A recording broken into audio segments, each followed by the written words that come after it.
The plan for this video is we're going to consider the electronic structure of metals and semiconductors. There's a couple great PhET sims that we're going to take a little bit of time to explore that I think really support the understanding of this topic. So an initial model, if we want to think about the bonding in metals, would be where we have the sea of electrons that are free to move throughout the structure. This does a pretty good job of explaining some of the properties. But if we try to extend that and think, well, what does it mean in terms of predicting or explaining the melting point? Well, the bond strength should increase as you have more and more valence electrons. So as we move left to right across the periodic table, we would predict the melting point would go up. And sure enough, it initially does, but it reaches a maximum in the middle there, and then it comes back down. So it clearly fails in that respect. So we're going to see, how does molecular orbital theory explain the melting point for metals like these? And then how can we use it to look at something a little bit more deeply? Instead of saying, well, a metal conducts electricity, what else can we learn about that? How does molecular orbital theory explain aspects of that? So if we revisit what's taking place with molecular orbital theory, when we first introduced the idea, we're looking at these diatomic molecules. Things like H2, things like N2. And we found that we would form, as we have the overlap of the atomic orbitals, both bonding and anti-bonding.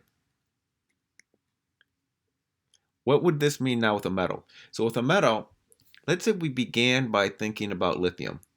So we'd have one valence electron.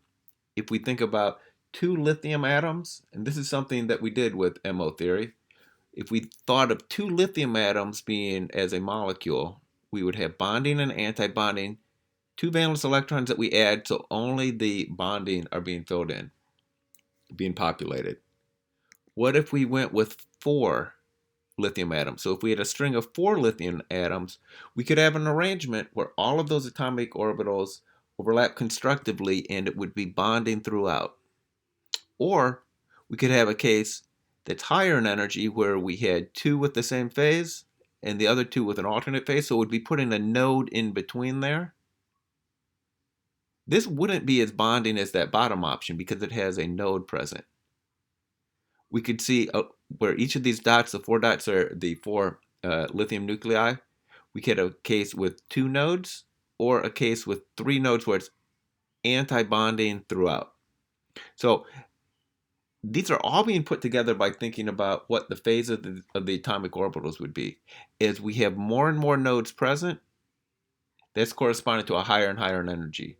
We would have one that would be the most bonding and one that would be the most anti-bonding. If we think about extending this for a solid, instead of just having four lithium atoms, what if we had a huge number there? We would see that in the bottom region, the lowest in energy would be ones that are bonding, and above those higher in energy would be the anti-bonding. If we have many, many, many instead of just four, as we approach 1,000, a million, an infinite number, we see that we have like a whole continuum there of ones that are bonding in nature, and a whole set above that that would be anti-bonding. As the number of atoms in this chain increases, we see that the distinction of saying here is a specific energy level and the next, it essentially disappears, and we have this continuous description. These are called bands. So what we're going to use here is look at molecular orbital theory and what's called band structure to try to understand the electrical conductivity. How would something like this explain molecular orbital theory, or explain the melting point? Well, initially, as we add more and more valence electrons, we're populating those bonding molecular orbitals. We reach a maximum, and then as we continue on with more valence electrons, we now begin to populate the anti-bonding. So molecular orbital theory does a great job of explaining this maximum in the melting point. How would it begin to give us added insights for electrical conductivity? So what do we mean by electrical conductivity? One way that you can have the charge move would be through what's called electronic conduction. The charge is carried by the electrons. The electrons are moving through the substance. That's what takes place in things like metals. Let's begin to think about how does a band description explain, for example, the conductivity in copper wire. Now, another way that you could have the charge move would be in terms of the ions. This is what takes place if you have a molten ionic compound. This takes place when we have an electrolyte added to a solution, where now the ions are free to move. However, ions, they're generally too bulky to travel through most solids. So that's why a ionic compound, an ionic solid, is typically an insulator as a solid, but a conductor when it's dissolved. An insulator is something that has a high resistance and does not conduct electricity. So let's begin to now explore a few of these things considered as metals, plastics, or photoconductors. So as a description, a metal is an electronic conductor. A plastic, that's an example of an insulator. Photoconductor, well, if you look at the description there, it's an electronic conductor of some type. It's involving light, photons. Let's begin to think about that. And we're going to use a PhET sim on conductivity to describe this. So let me hop over to that sim. So this is one called conductivity. If we first just look at this region on the right-hand side, it's saying take a piece of metal and put it in this gray region right here. It's connected now with a wire to a battery. If we turn on the voltage, we see that the electrons flow through the wire, through the metal, and then back. We turn off our battery. And let's look over here at the band description. So what do I see? I see a band at the bottom. In this band, I'm connecting to that molecular orbital description. And I see a band at the top. And I see a gap in between the two of them where there are no molecular orbitals being found. If I look more closely at this bottom one, I see that that band is not all filled up with electrons. There are still energy levels available where the electrons could be moving throughout that series of molecular orbitals. So if I turn on the voltage now, look and see what happens. In order to have electronic conduction in the metal, I needed room within the band where those electrons could move. That was for a metal. Let's replace it with a plastic. Now we described the plastic, I described it as an insulator. So now we have a plastic here. Let's look at its band structure. So first of all, I see a large gap between what would be considered the bonding and the anti-bonding. And I also see it all filled up here at the bottom with electrons. So if I turn on the voltage on the battery, I get no movement whatsoever. There is no movement because there's no place for these electrons to move. There's no room within that band for the electrons to move. It serves as an insulator. Let's see what a photoconductor looks like. Okay, I see some similarities, I see some differences. Can you spot them? So first of all, I'd say like an insulator, this band is all filled up. One difference I see is they're showing that the energy difference between the bonding and the anti-bonding is smaller than I had within an insulator. So what do you predict is going to happen when I turn on the voltage? Turn on the voltage. I don't see any flow of electrons. Is there any way that we can think to make it so electrons could flow? Well, it's called a photoconductor, and it says you can shine the light. Let's try that. Haha, notice what happened. This difference between the two orbitals, I was able to promote electrons from the lower energy level to the higher energy level by turning on the light.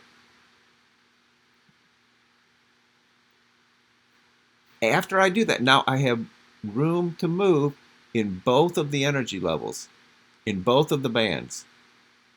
So what I've just done, I have the electrical current flowing now when the light is shining on it. I've just made a detector that is going to tell me when light is shining on the object.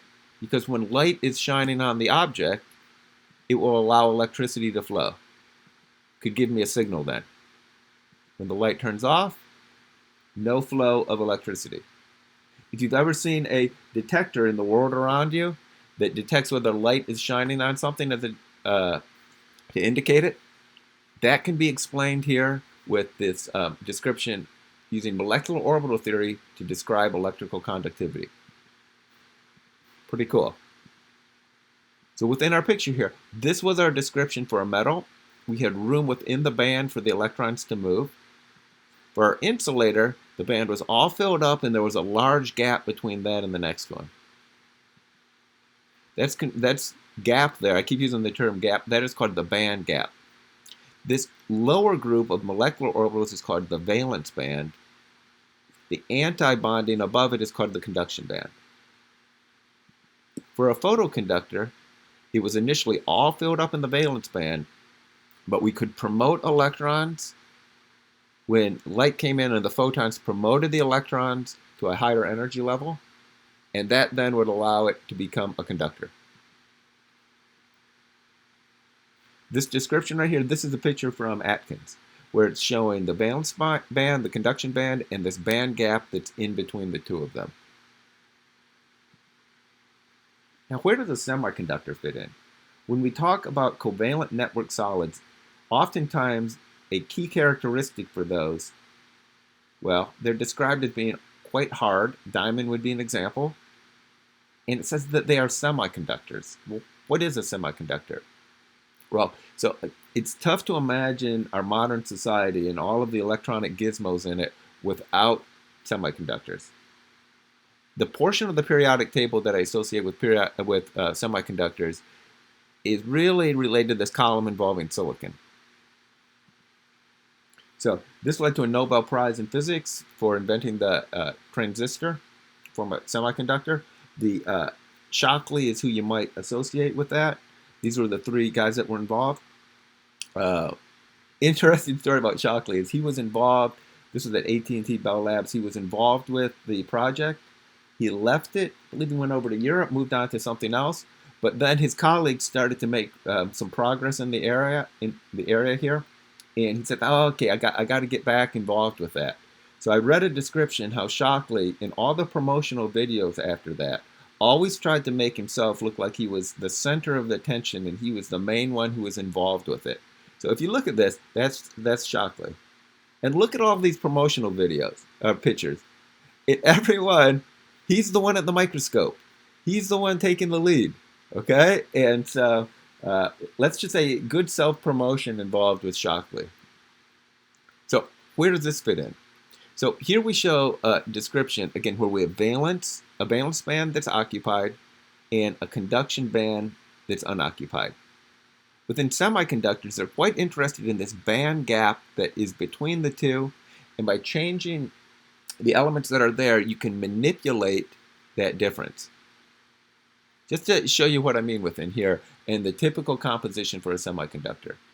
So if you have entirely elemental silicon, this would be the band gap that you have. A key thing that we have, a characteristic here, is that the semiconductors, a key characteristic is that they have 4 valence electrons. Silicon has 4 valence electrons. Another way that you can have it average 4 valence electrons is you could combine aluminum with phosphorus. 3 valence electrons and 5, that gives you an average here of 4. You change the band gap if you have this combination of aluminum and phosphorus. Another way you could have 4 would be germanium, or you could average that by having gallium and arsenic. So a gallium arsenide semiconductor, that's a very common one as well. Also, you could average it by having zinc and selenium. That would be another way that you can average 4 valence electrons. And as you notice, as we go down the column, we're changing the band gap. If you keep going down, eventually you get to lead. Well, is lead a semiconductor? No, eventually it's a metal. It doesn't have a band gap at all. So it's this top portion right here we're looking at when we're thinking about semiconductors. So here's a particular description. So this would be something where we have an initial framework for the semiconductor. The valence band is all filled up. The conduction band is all empty. Initially, this looks like this would be an insulator. I don't see any spot where the electrons are free to move. How can we make it free to move?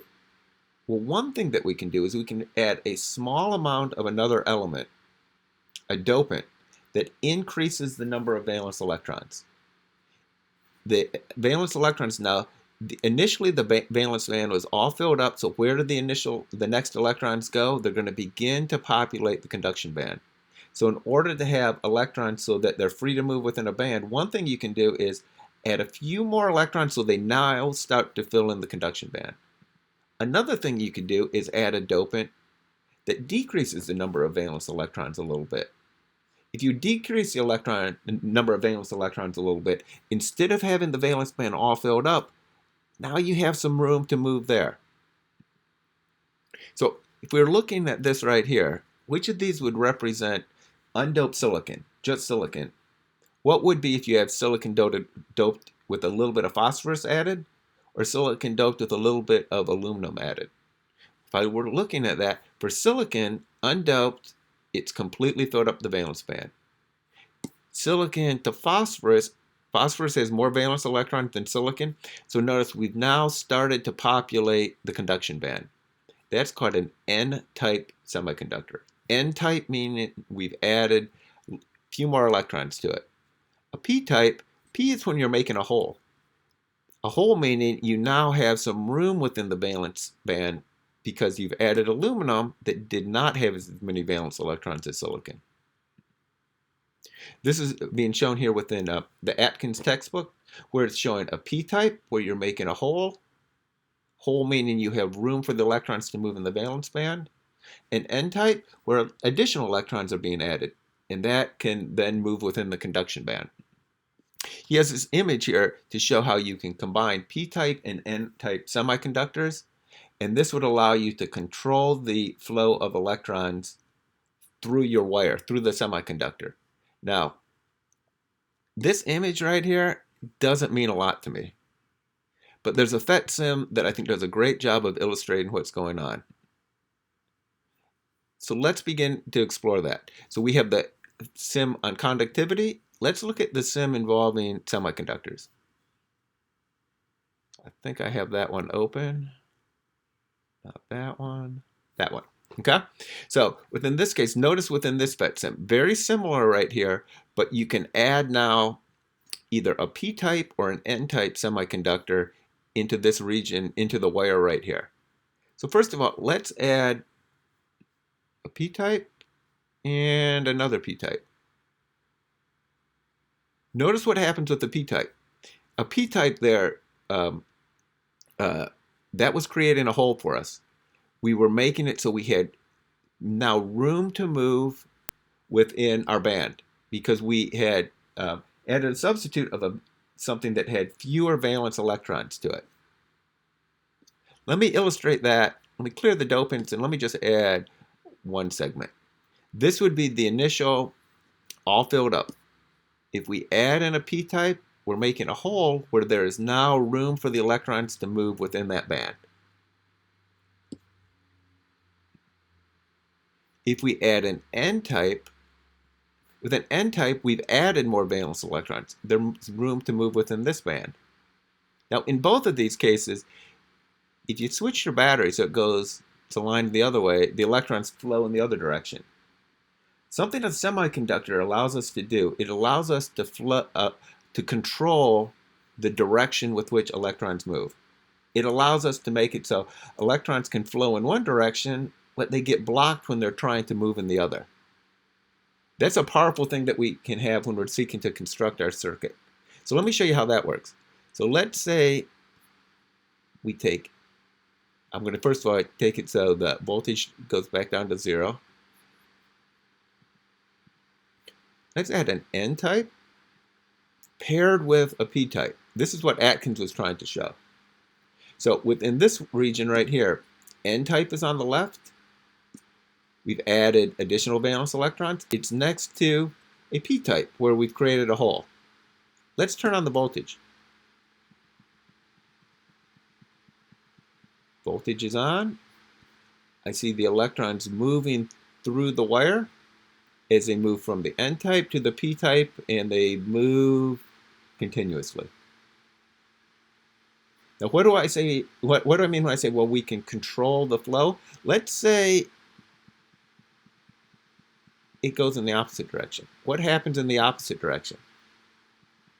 Well, it might begin to operate that way,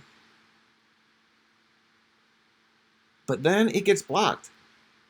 We've created a wall there. It got blocked because it no longer has room to move. When I say room to move, there's no longer room within that band for the electrons to move. This was our description here of an insulator. The electrons won't flow in that direction, but they will flow in the other.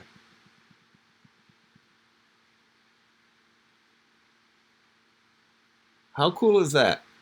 Okay, and when I say how cool is that, look how molecular orbital theory and our electronic structure being described as bands allows us to understand what's going on within this construction with semiconductors. So within this portion right here, we had a description of conductivity, a description of semiconductors, and I think that it really brings to life this kind of image that you might see where it's showing how you can have a combination of a p-type and an n-type. Now for both of these, as Vet Sims, what I encourage you to do is play with them. I use both of these as instructor-led demonstrations in my class. Both of these are topics that I include when we're thinking about how molecular orbital theory can be used to give us a more complete model than our sea of electron picture does, and how it applies for metals, how it applies for insulators, and how it applies for semiconductors.